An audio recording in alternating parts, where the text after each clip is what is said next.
to FCTV's Poetic License, December 2022. It's a virtual open mic for sharing live original poetry, prose, comedy, and acoustic music. My name is Donna Scheer. This evening, as we are taping live, it is the first day of December. And the suggested theme is attitude of gratitude. We're always grateful to be here. Thank you, Anthony Sedera, our perfectly positive producer, for leading us through the evening. And thank you, FCTV, for providing such high quality broadcasting, offerings like The Conversation, a program about equity and racial justice. This is their 24th episode, and it features Dr. Robert Livingston of the Harvard Kennedy School and the author of the book, The Conversation, How Seeking and Speaking the Truth About Racism Can Radically Transform Individuals and Organizations. FCTV will be live on Sunday, December 4th to bring you the Falmouth Christmas Parade via Channel 13. On December 14th, live from 5 to 6 p.m., Kathleen Kennedy Townsend will be hosting part 2 of Making Good Financial Decisions at Every Age. I wish I knew her before I retired. And on December 15th, that jolly old elf himself, Santa Claus, will be waiting by the FCTV phone for your live call-ins. That's December 15th. Don't forget.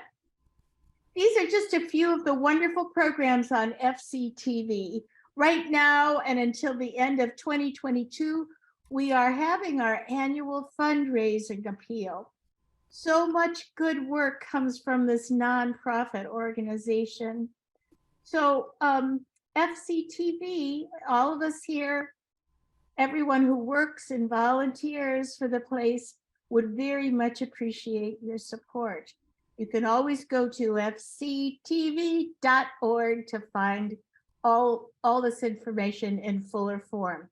And remember, a single membership is still only $30 a year. We invite you to join our little family here. And now, performers, the apogee of the evening, your creative shares. When I read your name, unmute your mic. Please repeat your name. Everyone has a 4-minute time slot. We have a stellar group here tonight. So I'm going to start us off. Again, my name is Donna Scheer. I find our theme, Attitude of Gratitude, is embodied by my #1 musician, who's also one of the most grateful and humble human beings on planet Earth. His name is John Baptiste. If you've never heard John Baptiste, his version of the Beatles song Blackbird, oh my goodness, please check it out on YouTube. It's magnificent. My poem is titled, Waiting for This Moment to Arise. Waiting for this moment to arise for John Baptiste. Playing piano with heart-shaped, dewy eyes, he finds the most exquisite notes in between the keys. In his world, black and white humankind, like keyboards, should celebrate equal weight. Uninhibited when he dances, loose jointed, he jangles like a zoot suit full of wishbones hinged with cotter pins. He sports a pork pie hat, suits that shimmer in candy colors. His smile, constant smile, a wise bedazzle.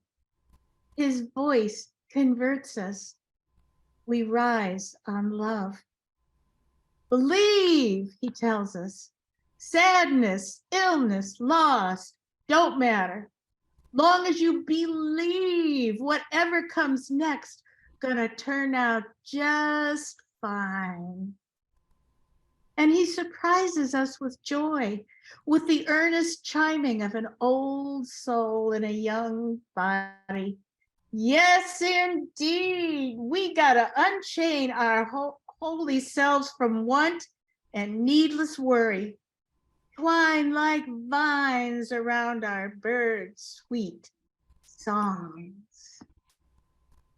And that's my elegy for, I should say, John Baptiste. Yeah, he's one of my guys. All right, so let me get my list. La la la la.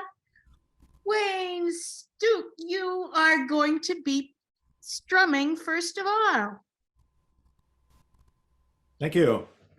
That was very nice what you just did. Oh, thank you.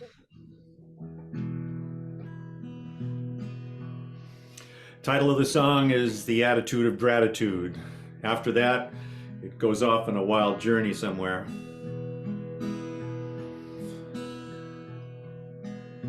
A recipe for gratitude is developing our attitude.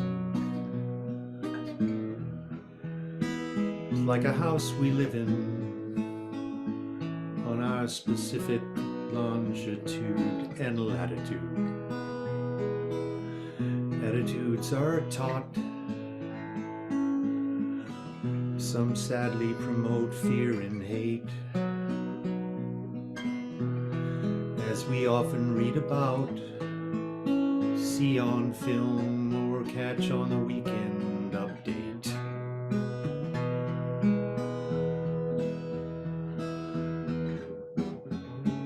Our world is in chaos, full of wars, famine, and hateful speech. There are many showing kindness and social justice on the streets. I am grateful for their efforts. Maybe a better world isn't out of reach.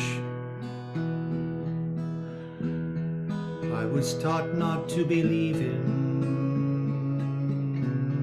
a fairy tale life. Everyone's journey there'll be troubles, struggle and strife. I was blessed to be directed in a career in service to others. Grateful for a multitude of students molded well by fathers or mothers. It's good we hear others' points of view, as our lives may have turned out different from others.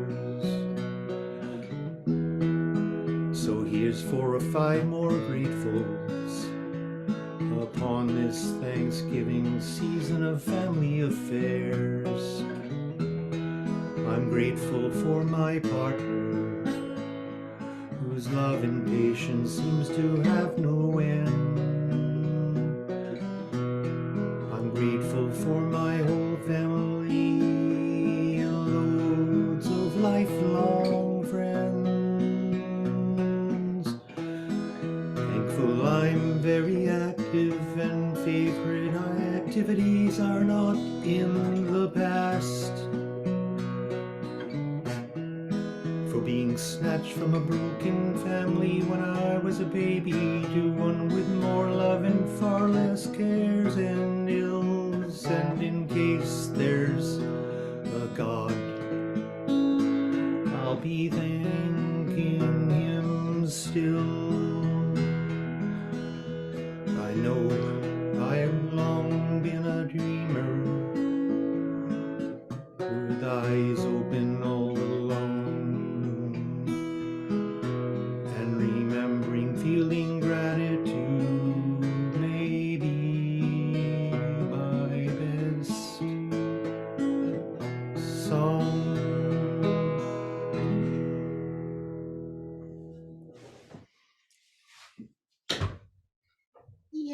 Wayne, thank you so Thank much. Thank you. I give you 10 thumbs up for using the word latitude to rhyme with gratitude and, and added. Wild. Good job. Thank you. Found it. And you know, it's so nice to have a song of hope, despite all the negativity that sometimes swirls around us in the world. That list of very specific things that you're grateful for was wonderful. So thank you, thank you, thank you, thank you, thank you. Okay, John Jackson. Oh, hello. I did not manage to find the limerick I'd written some Thanksgivings ago, which rhymed gratitude and attitude with platitude. But that's okay. My name is John Jackson. Limericks or protest is sort of my vent. So let's get right at it. There was an election, I think, last month. Whack-a-mole requires a mallet. Shipping blivets requires a pallet. I can't be more emphatic. The Republic Democratic requires of each voter a ballot. Ignorance, two forms, maybe more. One is bliss, the other a chore. One is not knowing what you're not knowing, the other knowing things you ignore. So far, seeing who's been elected, GOP fared worse than expected. Some races still deciding, but the party of Biden not dramatically mid-course corrected. Veterans Day. For a century, we've worn the poppy. For those in wars, grim and sloppy. The war to end wars merely opened the doors for more wars we continued to copy. All right, line 2 of this next limerick reads better than it recites. It's two spellings of the same name. When the next Senate starts up anon, 10% will be named John or John. If I were selected, I'd surely be elected with my name as my sine qua non. Someone announced that he's running. 2 more years of satire and funning. He won't have his fill till he's emptied the till. 2 more years of MAGA sheep dunning. Ivanka announced, perhaps sadly, she will not campaign with her daddy. Her family comes her first. Is she fearing the worst? Does she know that it's going to end badly? She's in Congress a couple years more, but she won't be House Leader no more. She enjoyed all the raucous times leading the caucus, and the presidents, well, 3 out of 4. Carrie Lake's not the first candidate to think I won't back down would be great on the campaign trail, not the first one to fail to clear it with Tom Petty's estate. A nightclub where gay pride flags fly. Nobody goes there to die, but there is no disputing another hate shooting is American as apple pie.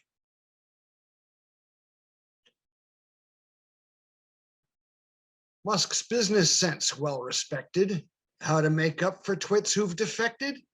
Seems like the plans call for rescinding bans, which is pretty much what we expected.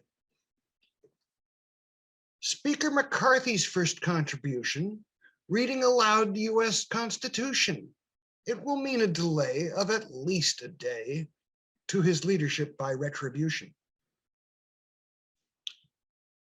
And to gratitude for Thanksgiving. The turkey, the gravy, the stuffing. Can your belly possibly hold enough in? If you can't spare a word of thanks for the bird, Thanksgiving truly means nothing. And moving ahead, because this is December. To everyone on Christmas Day and all other days, this must say, to all humankind, love and peace you should find. Shalom, salam, Namaste.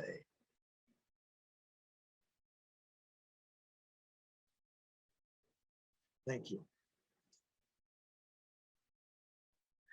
Awesome, awesome.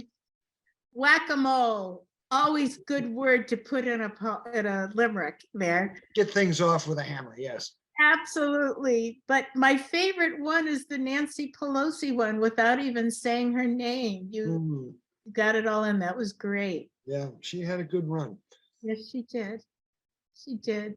Thank you, John, so much. Yeah, you're welcome. Thank you. Let's see, Patricia Austin, my dear.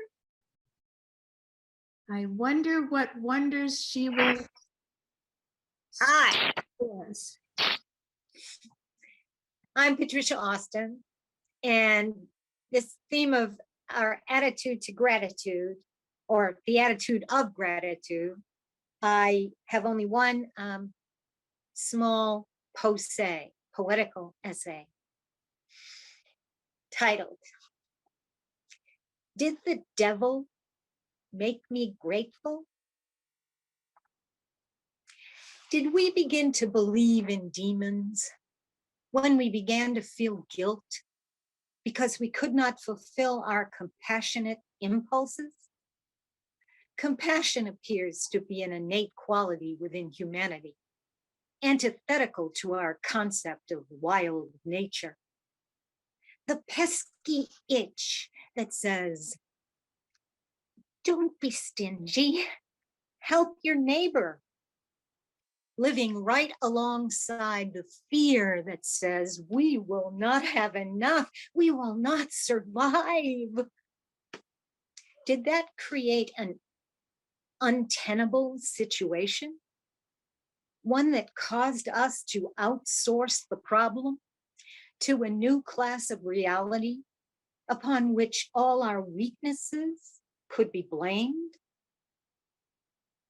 Throughout our recorded human history, we have played out the scenario of compassion, guilt, and the devil made me do it. All the while taking baby steps toward a higher level in the spiritual spiral. We have always had to fight through the forces of contention and confusion coming at us, while trying to eke out a sensible path of life. Our saving grace appears to be I lost it. Our saving grace appears to be another little inkling of our higher mind that realizes and allows response to compassion, going much deeper than our petty fears and competitions, saving us from ourselves despite our demons. Innately, in addition to showing compassion, we are also able to be grateful. We can accept the fruits from whatever level they fall, in spite of our ruthless insistence of having our own way. Perhaps Johann Wolfgang von Goethe, considered by some to be the man with the highest IQ of all time, said it best: "Ingratitude is a kind of weakness. Outstanding people are never ungrateful," unquote.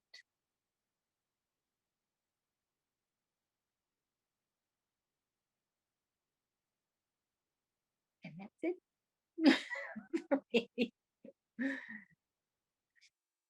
Wow. Did the devil make you grateful? Interesting idea. Yeah, that was how you started off, and that's what I was thinking about throughout the whole, throughout the whole piece. It was like, and then you said something about the devil made me do it, with the blame game. But again, the whole idea that Well, to me, it's interesting to think that we began to believe in things like demons. When we couldn't take the responsibility or fear, we couldn't handle the guilt because we really couldn't fulfill what is our innate compassion. And so we've been trying to cover it up ever since. Anyway, I think we're in an interesting place in time and space. We got a lot of opportunity to learn a lot of this because we just, as a milestone, this Thanksgiving, the human race has actually reached 8 billion people. If anyone didn't hear about that, 8 billion people alive at the same time. Right now, we're all alive on this beautiful little rock we call the Earth.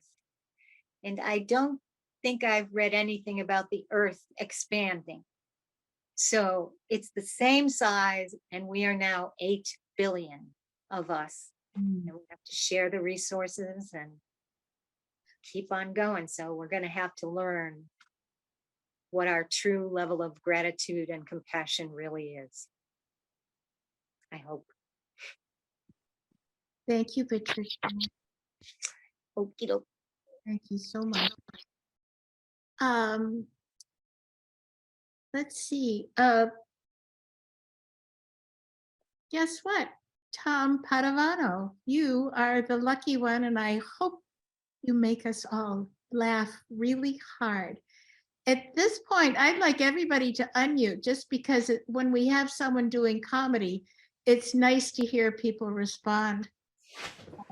So to unmute at this point.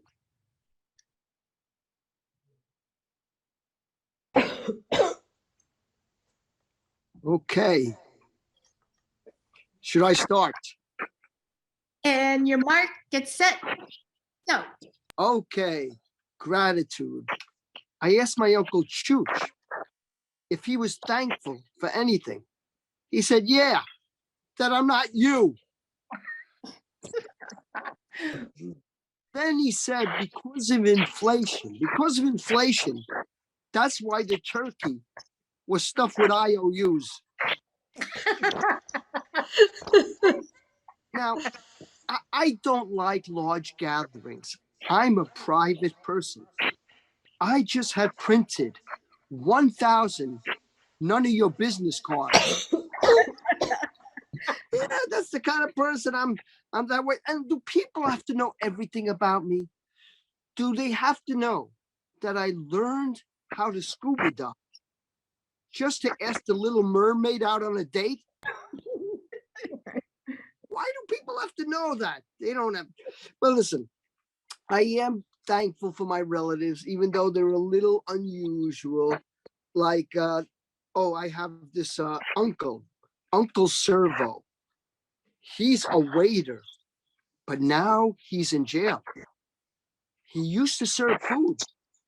Now he serves time. Terrible. Oh, then there's my Uncle Old MacDonald. He's a farmer and a thief.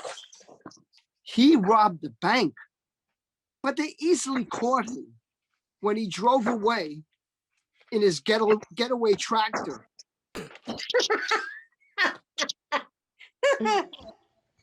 And then there's my Uncle Pavarotti, who sang in front of 15,000 people at the Metropolitan Opera.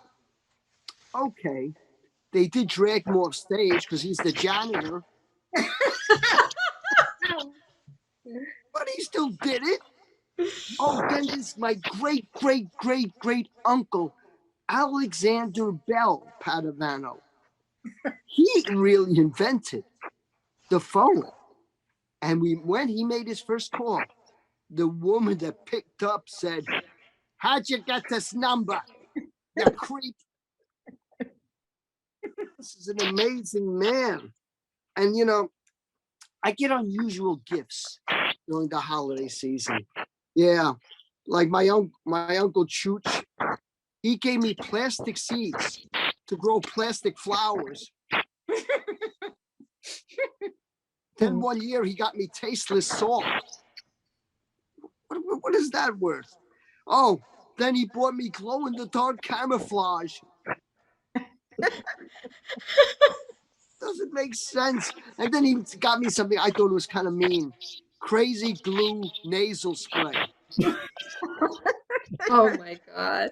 And I try to appreciate my bosses, even though I had crazy ones. I had this one boss. If I made a mistake, she'd go, Tom, look at the mistake you made. If she made a mistake, oh, Tom, look at the mistake we made. So I said, well, boss, look at the ugly dress we're wearing. I got fired, and I hate looking for a job. I went on this interview. They said, Tom, this job pays $1,000 a week, but in 6 months, it goes to $2,000 a week. I said, I'll come back in 6 months.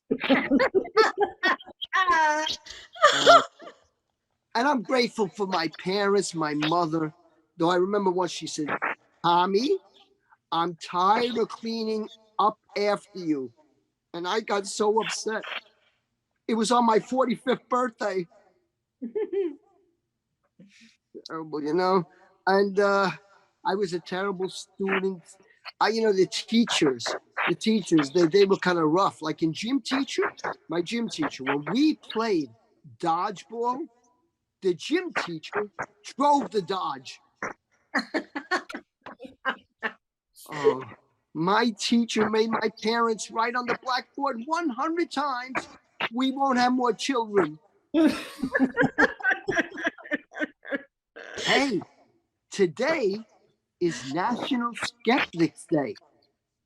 But is it really? Oh, and my apartment has bugs. And the other day I ran out of Raid. I sprayed a cockroach with lemon pledge. Yeah, it died, but had a great shiny finish. That was very exciting for me. Well, listen, we should all be thankful for all our blessings. I'm going to count mine. And after I count that, I'm going to call up my relatives and tell them not to bother me anymore. And I can't take this. I just can't. No, but thank you for having me on the show. Yay, Tom. Thank you. Oh, man. I like to laugh. Thank you for making us laugh. Thank you. That's a gift. Let's see. Sue Beth Carlson, are you up? Okay, I'm still trying to decide whether to share what I have to share or just share my announcement. There's a lot been said that's similar to what I was going to say, but I guess I'll just say it my way and see what happens. This is called Coming Clean. I'm grateful for water. It fills me, washes over me, lifts me up in its embrace, and gives me life. And it connects me to you. But it's time to wash things clean. Spoiler alert, I'm standing on my soapbox. And this is about hate and violence, so it could be triggering if you've been a target of that. I've heard so many news reports about people risking and sacrificing their lives to prevent someone else's hate from killing others. And now I have a different kind of gratitude to share, and if it confounds you, so will its origins. Because in addition to all the killings that have been going on, this was triggered by a couple of comedy sketches. Comedy is power. Here's an excerpt from one comedian. Jon Stewart said recently, "A white person's success, that's supremacy. A black person's success, that's empowerment. A Jew's success, that's a conspiracy. which begs the question, why hate anyone's success because of a group that they fit into in our minds? Government, legislative and legal institutions, subtle interpersonal and institutional gaslighting, cultural groupings of all kinds wield the power to hate. And that hate can lead to loss of jobs and food, housing, healthcare, freedom, joy, safety, and ultimately loss of life itself. Well, I'm grateful that these groups also have the power to choose compassion. Hate is pain expressed. Let's try this. Instead of criticizing the pain, however expressed, let's hold it in our gentle embrace. No exceptions for willful haters or violence perpetrators. If that's how they express their pain, we must embrace their pain too. Although we absolutely must act to protect the targets of their hateful actions, we can still have compassion for the perpetrator's pain at the same time. Otherwise, if hate gives way to hating, we continue the cycle. This compassion for the pain is needed for other people and also for ourselves.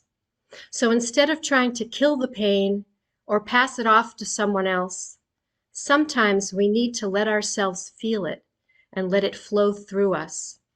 Then we can finally let it go into the ether and use the energy of its release to fuel constructive action. Now, what's this different kind of gratitude I spoke of earlier? I'm grateful for the hate because it brings our attention to the pain. I'm grateful for the crises because they get us to focus on solutions. I'm grateful for the conflict because it helps us see others' point of view. I'm not grateful for violence, whether it be the many kinds of wars or gaslighting, because they can end our potential, body and soul. But even they have something to teach us, and for that I'm grateful. And I'm grateful for those who choose to rise up to defend the downtrodden, even at the cost of their own lives, hoping instead to be in service of life, liberty, and compassion. I'm grateful for the brilliant lightning, the rumbling thunder, the white-gray clouds, the blanketing snow, the uplifting rainbows, and the clear, prismatic raindrops that allow them to exist. I'm grateful for the blue sky, the green earth, the azure seas, the yellow, orange, red sun, the black velvet and diamond expanse of the universe, and every grain of sand and handful of rich brown fertile land, and every colorful and transparent living being. Whew. And now, on a lighter note, let me just, missing my part of my outfit here. This is very important because it helps the wand to work.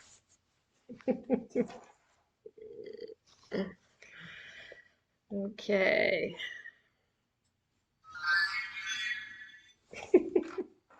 Believe it or not, after everything I just said, I am the fairy of peace and hope. Adults and children ages 1 to 101 and beyond, you are invited to the Osterville Village Library Gazebo and Labyrinth on December 9th from 4 to 5 p.m. during the village stroll, and again on December 31st at 10 a.m. as Labyrinth Lives brings you the fairy of peace and hope, granting wishes with her sparkling wand that always come true in their own time and when they're meant to be. Come to the gazebo to have your wish granted. The fairy will explore the labyrinth experience with some interactive music and dance. Then you're invited to enjoy a walk in the library's lovely little labyrinth made of greenery and place your thoughts, wishes, or drawings in the Book of Hope and Peace. Stickers will be provided while they last, and you may also get to see the singing bowl that makes water dance. The fairy finds the magic of creative expression, lifts people up, and brings them together. Children, please accompany your adults so they don't wander off.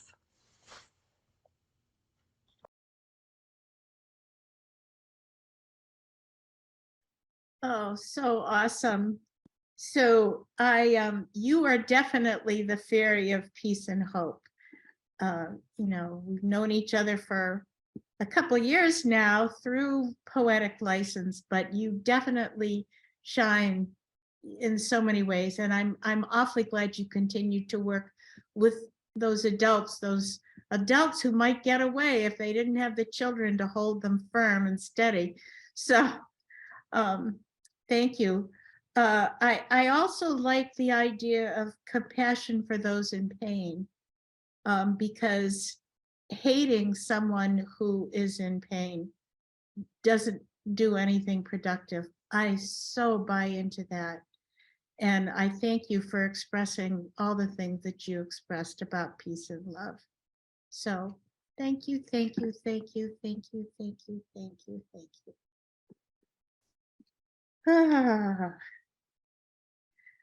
Well, let's see.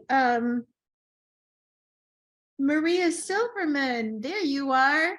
Did you get the little one to sleep? No, he's eating, which hopefully will keep him quiet while. Be grateful for food. Yes, it's a good occupier of the mouth. And on that note, this is a poem called The Promise. I had an interesting discovery looking through my poems on this theme, because I discovered there's a lot of appreciation of things in my poems, but it's usually for something lost or that I'm looking for again. Mm-hmm. So it made me think about gratitude in a different way, appreciating something that you're trying to reclaim, maybe, that you don't always have present. So yeah, I was kind of pondering that. Mm-hmm. It's the promise of the fruit, bright and hopeful and overwhelmingly sweet. I picked the berries quickly, crouching along the neat rows, smashing them against my small lips, dripping the macerated mess. "Don't eat them all, Maria," she'd cry. I was her strawberry girl, born on the first day of strawberry season, brought home to a whipped cream cake crowned with crimson. I wore the berries on my first birthday, an organza bonnet embroidered with the tiny red treasures and a small strawberry-shaped purse. At the block party, my brunette hair pulled tight in a top knot, a flocked white dress printed with the flirty fruits, maroon Mary Janes and a matching strawberry painted on my cheek. I tasted the berries in shortcakes, the thick biscuits stained with strawberries, icy granitas cooling a hot afternoon, crumbles covering the pert bursting, paired with its sour cousin, rhubarb, muscular and homely next to the sexy slick seeds. A breast of burrata breaking open its milky center to swim in balsamic soaked strawberries, dark with vinegar and fragrant with basil. Mother used to pick the leaves off and set them whole on a plate with dollops of sour cream and a pile of brown sugar, the cream crowned with glittering crystals. Sweet summer smeared on a plate. I've chased the berries through market stalls in Martha's Vineyard, islands off Vancouver, through the dark canals of Venice, crossing Rialto Bridge to find frutti di bosco, fragile froggy, so jewel-like they should be set in gold, eating them walking through the ancient streets with an old friend, now gone, but the sweet memory stays on my tongue. I brought the berries home in a hanging basket, my mother's garden turning in the Cape Cod wind, surviving a brutal winter to set forth those sunny little flowers, the promise of the fruit, an innocence, a potential for joy, these sweet fruits reaching up to be a girl again, painted and waiting, to be spoiled with sweet again, to chase jewels down a foreign street again, I reach for an old friend, a remembered evening, the dreams of youth, the table left, the meal interrupted long ago, syrup pooling on the plate. I reach up into the basket again.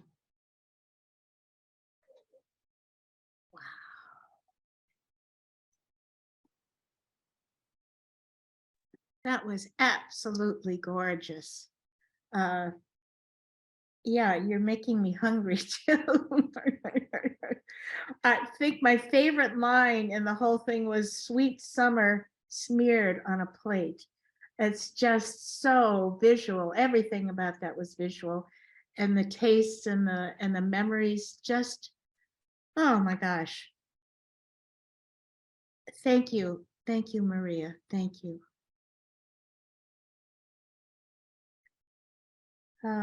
Let's see, Jackson Gilman. Oh wait, are you at the very end? Oh, Lynn Vidi's here. Let's have Lynn Vidi. Hello, everyone. Boy, this is much more fun than the HOA meeting that I sneaked out of a few minutes ago. I have two poems, and they're both sort of appreciation, so there's definitely gratitude here. But the funny thing is that they are related thematically, which I wasn't thinking about when I chose them. So this first one is from my new collection, The Walk to Cefalu. And I have a section in here that are sort of tribute poems. And this is one called For a Mathematician. If topoi means the place and logos means the study, then topology means the thing you studied, the evidence of which was, among other things, the scraps of paper strewn about the apartment, on the glass coffee table, the kitchen counter, sometimes next to the soap dish, on the bathroom sink, notes with X and Y and symbols that confounded us. It was all Greek to me, really. All I knew was that it involved sets, like a set of points and a set of neighborhoods from each point. You might have explained once or twice you were interested in a mathematical space that allowed for continuity, connectedness, convergence. Those I understood. You said a neighborhood of a point is a set containing the point where one can move that point without leaving the set. You said if X equals a topological space and P equals a point in that space we might call X, then a neighborhood of P is a subset, call it V, of X that includes an open set U containing P. I was so out of my element, I turned back to my books, chagrined at how little I knew about points, sets, and neighborhoods. Here's what I knew and know for sure. You were and are continuous. You're connected to us. You converge in a number of spaces with us. You know your neighborhood, like your neighborhoods, past and future, containing you and your blue-eyed soul.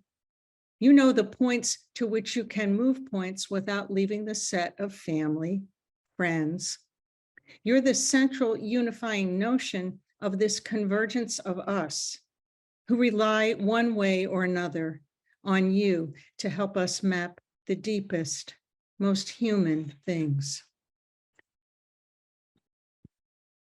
Okay, that's one. And here's the other one, which is oddly thematically related. Problem sets for a math teacher. At 14, my teeth encased in braces, afraid of math, more afraid to fail, but burning to beat that language of numbers with pencil and eraser. I was a hard case, but you cracked me, made me ease up on myself, showed me how the numbers worked out on both sides of the equation. Your patience forced me, like a bulb pushing out green stalk from a kitchen window in winter. I extruded solutions, learned the lexicon of X and Y. QED. 2, keeping track. One never thinks of a nun as a bloodhound, but once we left school and plunged fast into the world, you always seemed to find us, trace our paths to a street address or post office box. You wanted news of our lives, details from the altar, the nursery, the office, the court. You made the connections we craved, got them down in print, sent them off to us like paper boats on the muddy river, their candles burning against the black water. You were the reminder of where we had been and why we had to hold you and one another in our hearts.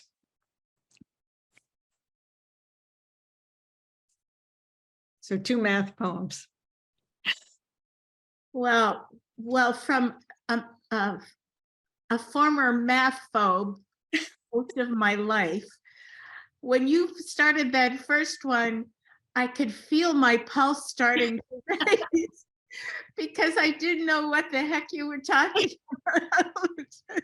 And then you moved on into the descriptive, which I'm much more comfortable with.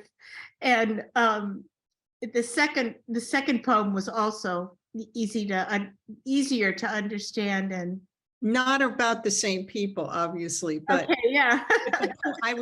then I achieved my goal, which was to make the listener feel as totally overwhelmed by this sort of abstract math as I was when I said, well, what are you studying? What do you do? And then it was like, You succeeded. It was great. thank you. We all deserve to be lost for a while and wander. Yes. Oh, golly. Thanks, Lynn. I'm so glad you made it tonight. Thank you. Sorry I was so late. It's okay. So now we have Jackson Gilman and Galen Brandt. Welcome, welcome, Galen. Thank you. I am Jackson Gilman, who those of you who have been coming to Poetic License are familiar with. And you haven't met Galen yet. She's from New Jersey. And we've been collaborating through the pandemic via Zoom. And we have similar tastes in storytelling and music. And although Galen is a fabulous songwriter, we're going to do 2 songs tonight of other colleagues of ours, both of songs of which we're big fans of. And since she has a much better singing voice than I do, I'm going to let her sing, and I am going to do my part to try and enhance the song. And since Jackson moves much better than I do, I'm going to sing my very best for you. This beautiful song is by our friend Nancy Hershatter. Song of Gratitude. Jackson, do you want to mute? You may want to do that now. Yes. This is a song of gratitude, reflecting on my thankful mood. A grateful song to sing and play, not just today, but every day. First of all, for Mother Earth, the winter snows and spring's rebirth, forests green and mountains strong, a place called home where I belong, the loving of my family, everyone who's there for me, beloved friends and neighbors too. I'm grateful for each one of you. So this is a song of gratitude, reflecting on my thankful mood. A grateful song to sing and play, not just today, but every day, not just today, but every day.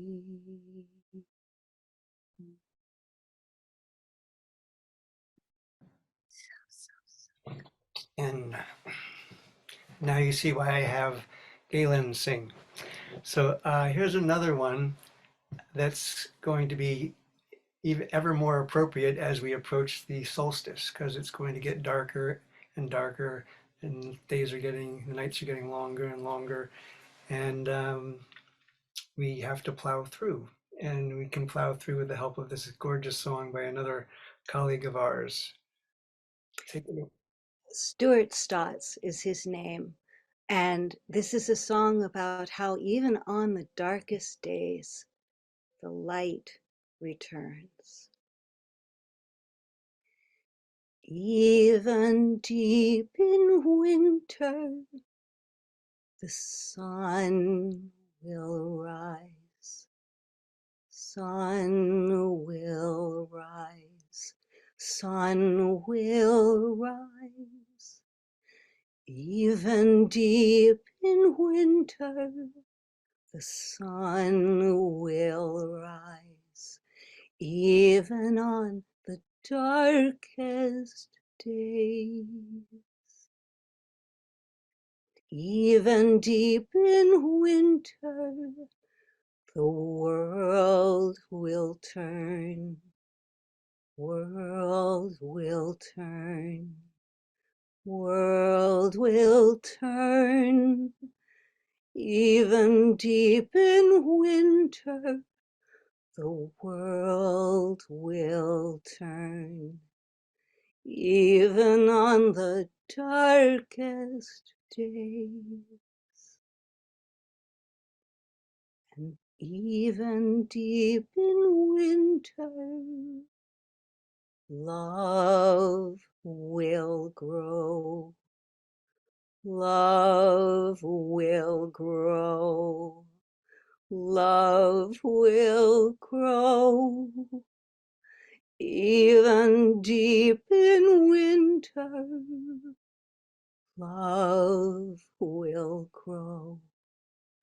Even on the darkest days. Yes, even deep in winter, the sun will rise.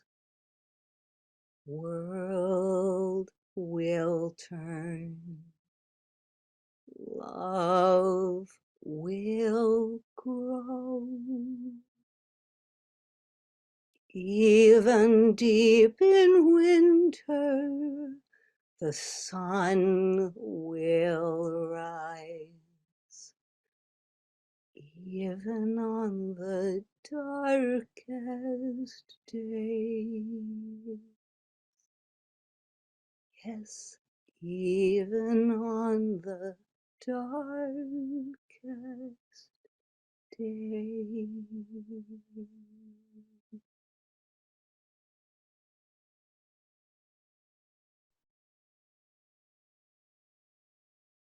Wow. Galen, such a beautiful voice. And then to couple it with Jackson's sign language, which is such an expressive language in itself, was just mesmerizing. I love that second song. I wish I could learn that second song.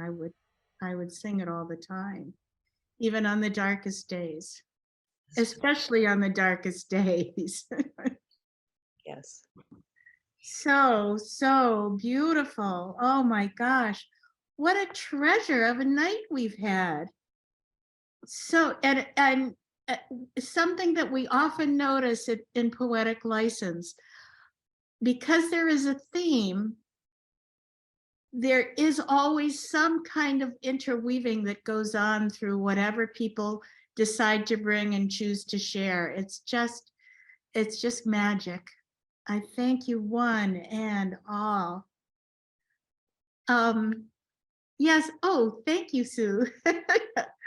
I'm going to close out with one more. This is, I had so many poems about my dog who died, this year. And I just didn't want to go through, I'm so grateful I had him in my life for so many years, but I just didn't want to end the night on that. So I'm going to talk about something that to me is, I'm grateful for the wonders of the world, particularly the natural wonders of this world. All the squirrels and all the birds that I talk to and feed every day, and all the walks I take in the forests, and I'll include the people I meet on my walks. So this is about my favorite travel experience to the Galapagos Islands off the coast of Ecuador. And it's actually about the birds I saw there. I'm a bird freak. It's called Feathered Treasures of Los Galapagos. The boobies were gifted high tops in a brilliant swimming pool blue. One white fuzz chick, his webbing most vibrant, survives. The cormorants were given wings, flightless, frilly, stubby little things, and thighs thunderous enough to dive down deep. Grandly formed with a 6-foot wingspan, the albatross is jumbo clumsy upon the land, but pure and simply an angel when she free fall flings herself off the cliff's edge, catches a wind current, glides into the luminous air. If you've never been to the Galapagos and you have the chance, go and experience miracles every moment of the day. It's just incredible. Grateful for that. So here we are at the end of the evening. This edited performance, as you know, will be shown on FCTV's channel 13, as well as its YouTube channel. If you have an app, you can watch FCTV via Roku and Apple TV. And friends out there in TV land, if you want to be a performer, please reach out and join us. You can sign up by texting Anthony's email, which is tony@fctv.org. Our next poetic license will be the 4th Thursday in the new year, January 27th, 2023. Oh my goodness, it's almost here. The suggested theme for January is clean slate. Clean slate. Anthony, thank you again for your wonderful help. Thank you, cherished performers. I love you and your top-notch talents. So until we meet again, bless you. Stay creative. Stay safe.